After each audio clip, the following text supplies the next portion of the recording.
that place is going to implode. Chai, Nigeria is done for. You see, there's something about judiciary, right? The judges, they are not supposed to be seen in public with politicians, with private individuals like business people and all that, because they believe that by the moral ethic or moral view of the judiciary, right, these people cannot be seen with the public. Do you get that now? So when PDP, when they were there, they were able to do it behind the scene, behind the curtain. Or this APC, they no send on a papa. They no send anybody. Where the Wike collected people's land and he bragged about it, that he wants to use part of the land to construct houses for judges. As a bribe, he is buying cars for them. Tifnumbu is increasing their salaries and they are paying them slush fund as well. The Chief Justice of Nigeria, Kekere Ekun, a woman that was barred from entering the US because of a corrupt life. She's so corrupt that despite the fact that people, America, knowing that Nigeria judiciary and all of these guys are really corrupt, they had to ban her from entering America. She moved her fat ass and she went there to go and commission the land. This Wike stole people's land. The people were there crying, carrying placards. Please save us, and the land was given to the judges. The chief judge was there to cut the tape and turn the sword.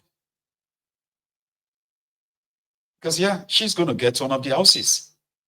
Others are also going to get houses. They want to build 40 or 45 houses for judges for 280 billion naira. 280 billion naira to build 40 houses. They spent 20 billion in building just one for Shittiman. 20 billion. They're spending another 5 billion in Lagos. Within a year, they have spent 25 billion in renovating houses for Shittiman. One in Lagos, one in Abuja. 25 billion naira. The judges are getting houses that is expected to be completed before the middle of next year, before June next year. They were building palaces for judges. And you think you can still go to court. Which of the courts are you going to get justice? 2 weeks ago, Sonwo-Iku, Adegeto, Governor Point and Kill of Lagos, sued the EFCC because he heard the rumor that EFCC would arrest him and try him for misappropriation, diversion of public fund after his tenure. Tenure, the way goes still end like about 2.5 years away. Sonwo-Iku decided to go to court. And guess what? Yesterday, he hosted Kekere Ekun, the Chief Justice of Nigeria, hosted that to a dinner, a lavish, elaborate dinner in Lagos. And all of these are not supposed to be happening. You get that now? They are not supposed to be happening. That's in the middle. That's at the pointer. Right? Next to her, you can see Governor Point and Kill. Kekere Ekun in a dinner gown last night. So tell me, the judiciary is now in bed with the executive. And that shouldn't be. It doesn't mean that they have to be enemies. What happened is that they are supposed to be so neutral. Sure, you get that even those who are setting up your laws in Nigeria, they decided that the the money for the judiciary is not coming from the executive. They take their money directly from the federation accounts. Like they don't take their money from maybe minister of no. The judiciary takes their money directly from the federation accounts. So as for them to not to be under the control of anybody or influence of anybody. But APC, Egbe came, they cut that off. And they are flaunting it in front of all of you. Like this. What are you going to do? What are you going to do? So confidently, Wike was out last night. He just gave an appointment to Fowle, she's former arts leaker, Larry Olayinka or something. That's his name. Larry Olayinka. Adeyinka, I don't know. All these sewage dwellers from Ekiti. Yeah, people with they vote on credit. Just vote for us, we'll go pay you later. Larry Olayinka, they are all PDP guys. Now, Werey Wike has appointed him as a special advisor on social media, Facebook, Twitter, and what have you. So Werey Wike was out last night, and he was calling people's homes that they have now destroyed. Some of them they burned down because they want to send them away. He's now calling them shanties. And there's nothing that will stop him. Nobody will stop him. I mean, government gave you documents. You have CFO. Say, show me your document. Yes, I have documents. I've just received my CFO. And then they say, well, listen, my friend, get out. The CFO is no longer valid. Who says so? Werey Wike, the minister. That's not how the world works. If you are not comfortable with that, then go on to the court. Which court? The court led by Kekere Agbaule, Ogulogbo woman, who is now the, imagine thief, a very corrupt, a rotten individual who will now sit in judgment in bed with thieves, with economic saboteurs, economic hitmen, looters. In bed, having dinner with them. Similarly, they had the same thing with the other one. The one before this, Agbaule. It was also being like feted by these politicians. Werey Wike even actually hosted him severally when Werey Wike was governor of Rivers, remember? And Sheyi of Agodi, Solomon Kinde Ibadan. Now look at Werey Wike. We go about their normal businesses, having sweetness times to make sure that all of us live comfortably.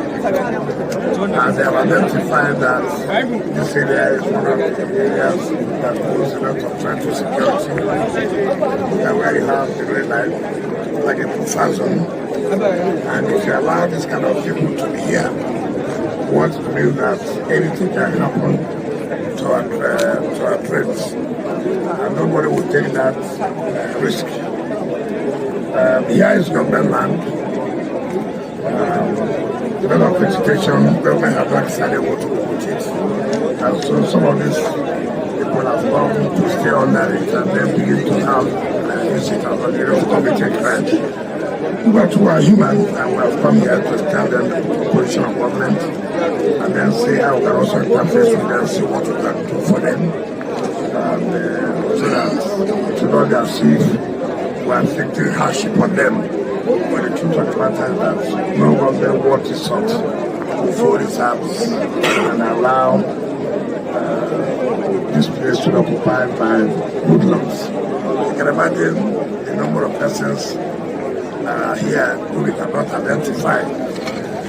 We hear a lot of crimes are being committed outside, and then at the end of the day, they come here to say, how will you know?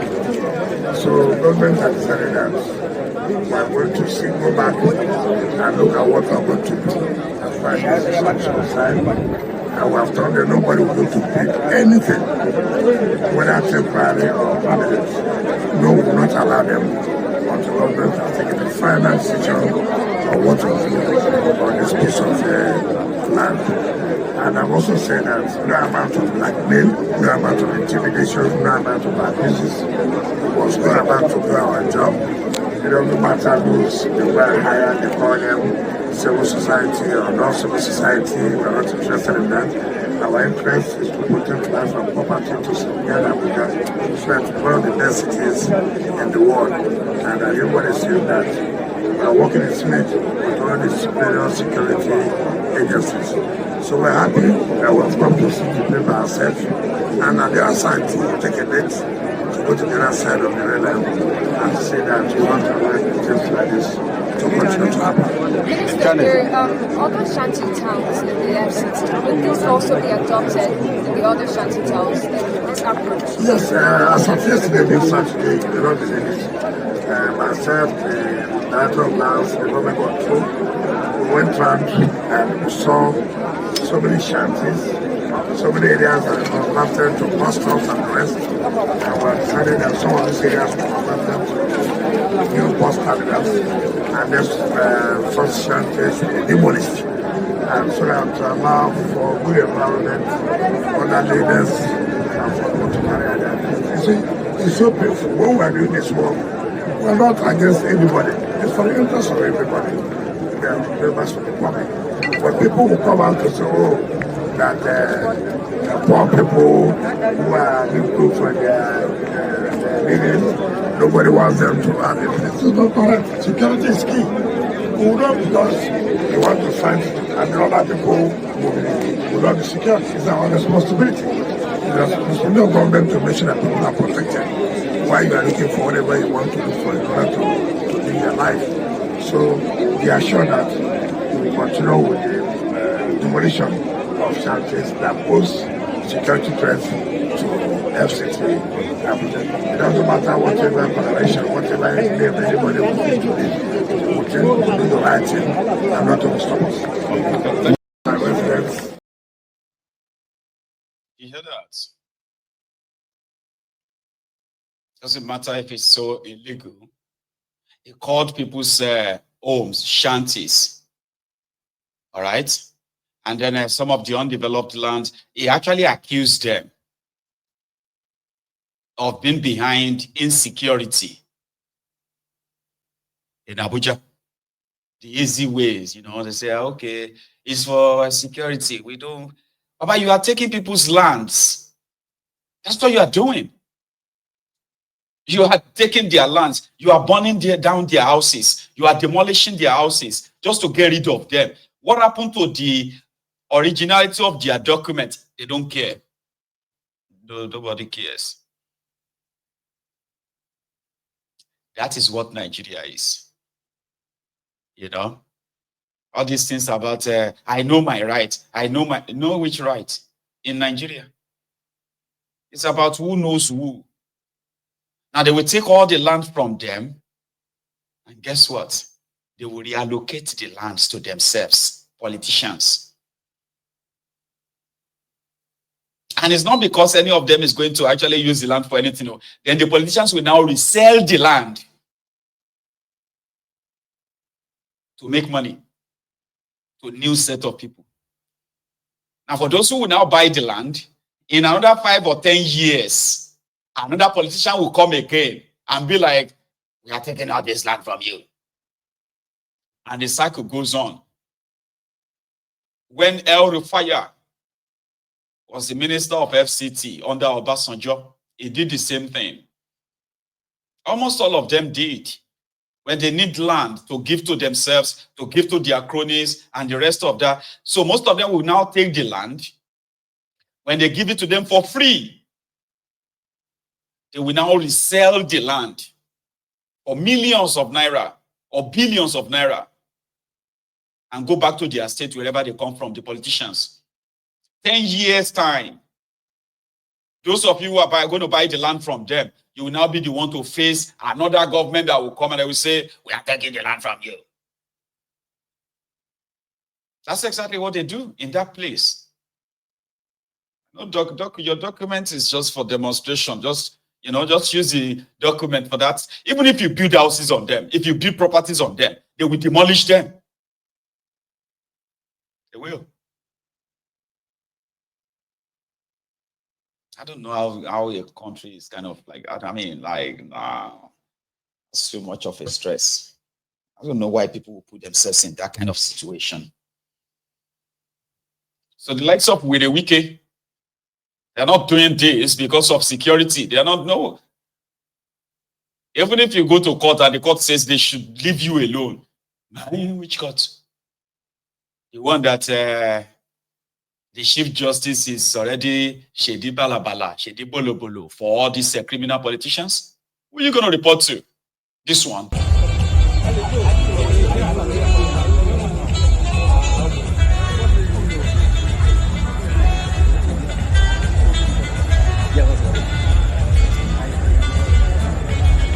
Sorry.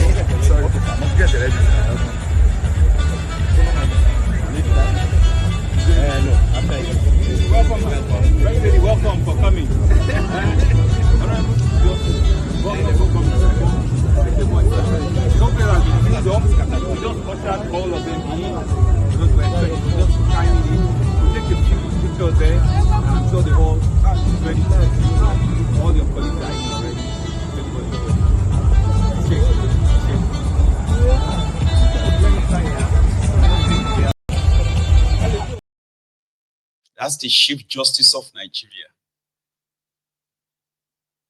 who have different litigation from different politicians in our courts. So if you have any case, if you have any case against these criminals, just consider it lost, totally lost. That is how lawless the contraption has become. When we were growing up, you hardly see, you can be hearing the name of who is the Chief Justice, or who is that judge, or who is this judge of this high court or that court. When we were growing up, you will be reading about them in papers. The only time you will see the Chief Justice, and when you will see the Chief Justice of Nigeria, you are going to see him in the midst of other judges. Maybe they are doing this, their annual law review, annual law, law summit, you know. You won't see them with politicians, ever. Even PDP tries to play, you know, PDP would rather go behind to parley these guys. Or APC, anybody, what you concern them. The rest of the world is watching. The rest of the world is watching. Politicians and the judges, they are friends. There is nothing called checks and balances anymore. If you enter their trap, now you go suffer. They are above the law. Yeah, they are. If they tell you, say, we are above the law, they mean don't even think about it. So when this guy was complaining about the Omonile of Ibadan, that's what came to my mind, like, who in go report to now? See this Egbon? Citizen of Nigeria, citizens of Nigeria, citizen of Oyo State. My name is Kunle Ojofe Itimi. I dey live for Ibadan, for Elebu, Akoto area, Oluyole extension. All my life savings, na here I take build this household, and we don dey for this area for over 39 years now.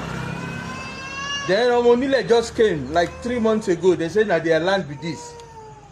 Now from Aregbe Omo family, we buy the land though, with the help of Alhaji Yekini Bali Alaro. So they can't come 3 months ago. They won't take my land though. They can't destroy all my property now. This is what they did today. I was out of the house very early in the morning. I go walk. By the time I come back, this is what I saw. Citizens of Oyo State. Governor Seyi Makinde, I beg you, look at this. And I went to Government College Ibadan. I did well. My papa trained me well. Though. He trained me well. He sent me to school. He sent me abroad. Go work. Go school. I can't come back Nigeria 3 years ago. Now this is what I see. They won't take my land. Akoto family won't take my land though. Kazim, Akoto, Oluomo, Kainde and Taye Agbada. Now they won't take my land though. I beg go, citizens of Oyo State, citizens of Nigeria, I beg go, please oh, make anybody that can help me, make it help me oh. I beg go. Thank you very much. Sorry, bros. Nobody is going to help you. Nigeria is a lawless place. So if you have any money, what you would do is what? Pack your family and come out for the place. See that person, it went abroad. God knows how many years he spent abroad, worked hard, and they told him, you need to come back home, you need to build a house here, you need to have something is to show that you are successful. So he went and bought a land 39 years ago. built the house. I said he came back to Nigeria 3 years ago. Okay. Maybe he's one of those who just returned to Nigeria. You see those ones that always love Nigeria from our brothers. Nigeria is a Lela Bosimioko. Some of you don't even know what that place has become. You have no idea.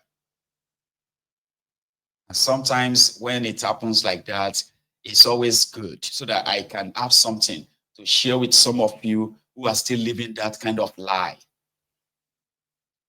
As a typical Nigerian, thinking Mayegun is just exaggerating. This Mayegun is just When it happens to you, when Nigeria happens to you, it is to help me kind of teach this my Templars here. The doubting Thomas is here, who think exposing this criminal is just because I don't like the contraption. We are among those people who actually shows love here by telling you the truth. The whole place is now saturated with all kinds of criminality and criminals. If you become their victim once, you will remember Mayegun. It is a place that is worse than a jungle as we speak. Rule of law. Nibo. That word, that sentence, rule of law in Nigeria, it is a jungle. Worse than it, oh. Worse than a jungle. Anybody can just rise up. See, in my own hometown, as some people are selling other people's land, another person rose up and claimed that the entire Odogbolu land belonged to his father. And this guy is not even from Odogbolu. I'm telling you, all the houses they built before they born in Papa, in forefathers, including the lands. I'm talking about Odogbolu land entirely. He said it belongs to his father. In Papa, not be from Odogbolu. And guess what? He's asking everybody to come and rebuy their land. In Nigeria, I was like, what the heck? They are everywhere. As the politicians are doing their own, the Omonile are doing their own, you'll be lucky if they don't kill you. And they can get away with anything. Yeah, that's how lawless the entire place has become. Lawless. Jungle. Especially in Yoruba land. Because I've not been to other places. That's what they have turned the entire place into. Criminals everywhere. The judiciary, criminals. The police, criminals. The military, bunch of rogues. The political class. Oh my God. If you become their victim, that is when you kind of will remember Mayegun. A lot of you you beat your chest and say, never. It can never happen. It won't happen only if you have what is called the connection. You are connected to some of these rogues, Abby. Yes, it won't happen to you. But in a lawless place like that, it's a total jungle. It's actually worse than a jungle, like I said. Fisayo Shoyombo of the Foundation for Investigative Journalism, FIJ, just released the same guy that exposed Dende. Yeah, Dende. Remember Dende? That is the chief smuggler. Now the guy they smuggle weapons, contraband, drugs, into Nigeria. He is one of the Tinubu's lackeys, right? Do you know that? Ibrahim Dende. So some of the people from Ogun State, they will tell you that he's a philanthropist, but they actually know that he's a smuggler, where they smuggle weapons, smuggle drugs, smuggle every contraband into Nigeria. Or he's a friend to Tifnumbu, the president of Nigeria right now. The guy went to the customs office, and he was slapping custom officers for impounding a truck that is smuggled to Nigeria with weapons. Baba, they don't arrest him. Arrest what's waiting. It's on video. Ibrahim Dende. Some of his ass lickers, they will come to Mayegun's diary political and say, I'm trying to tarnish his image and all of that. But they do know there is actually a bull smuggler, a total hardened criminal, that he may become governor of Ogun State too. That's how influential he's become in APC. transborder smuggling, illegal smuggling of contraband, drugs, weapons, and name it. To the point that he's so powerful, right? The guy is so powerful that they gave him, out of 1 week, they gave him 2 days for his operation. That 2 days, the Nigerian customs, they will not operate. 2 days in a week.